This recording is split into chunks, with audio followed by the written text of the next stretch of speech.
It is perfectly okay for a potential husband and a potential wife to mutually agree on anything as long as you aren't.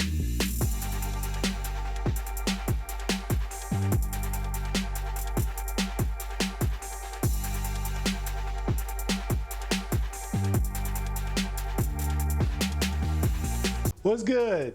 How y'all doing? My name is Zachary, Carroll, and this is Christian Hood Talk, where we help you apply the Bible to all of life's craziness. If this is your first time here, welcome. Go ahead and hit that subscribe button down below. Prenuptial agreements are on the rise as we enter a new era of men versus women.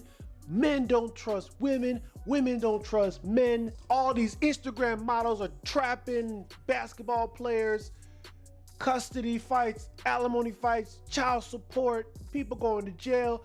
It is a huge mess. But the question is, for you who are trying to follow Jesus in your life, you want to know if it is biblical to get a prenuptial agreement. As an attorney, my take will be rather different. Attorney and a pastor, so it's interesting. Contracts are the backbone of modern society. We have been entering into contracts since before biblical times. And a contract is an essential part of a relationship. It's where two parties agree to do something for each other or sell something to each other. And so it's meant to resolve or prevent any fights or any confusion in the resolution of a matter. So I am going to talk about 3 reasons why people get prenuptial agreements and if it is biblical. Reason number 1, a prenuptial agreement can cover a wide variety of different topics. You could discuss what to do with a piece of property in the case that one of you dies.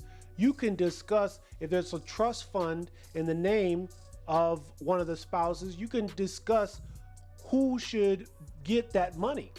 You can discuss how property should be distributed after you die, which is more like a will, but it still can be agreed to upon the initiation of a marriage. The question is, are you considering this contract to promote resolution or separation? It is perfectly okay for a potential husband and a potential wife to mutually agree on anything as long as you aren't trying to separate. Now for the smoke that y'all came for. The second consideration is probably the most common reason why people enter into prenuptial agreements, and that is a lack of trust for your potential spouse. You would not be marrying somebody that you do not love. And the Bible is very clear on how it defines love. The Apostle Paul in 1 Corinthians 13, 4-7 describes it as such.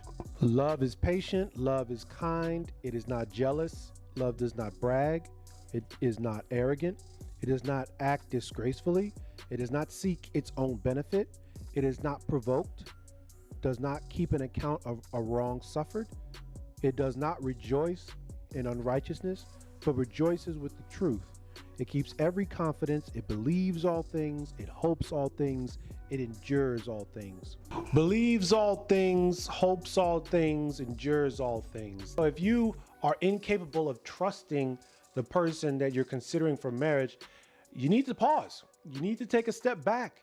And maybe you need more time with that person. Maybe you guys need to have more discussions. Maybe you need to take a premarital course. Maybe you need to figure out some type of way to grow that trust before you marry them. There's a greater issue that you don't trust this person you're about to marry than any form of property or inheritance or anything of that nature. You need to take care of this lack of trust before you say I do. In a nutshell, When you get a prenuptial agreement because you don't trust your spouse, that is unbiblical, and you two probably should not be getting married. Shocker. And finally, the most popular reason people enter into prenuptial agreements is to prepare for divorce. Duh.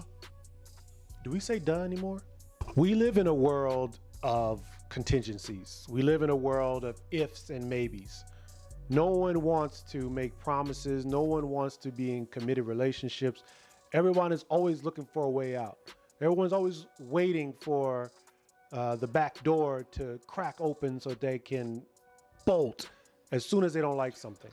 This notion is destructive to the entire institution of marriage.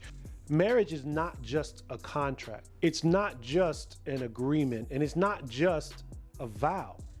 It's a oneness. Jesus says in Matthew 19, they are no longer two, but one. And he says further down that what God has brought together, let no man separate. And Micah 2:16, God hates divorce. Divorce is a destructive, devastating institution. Ask anybody who has gone through a divorce. The truth is, no prenuptial agreement will protect against the destruction that comes with a divorce.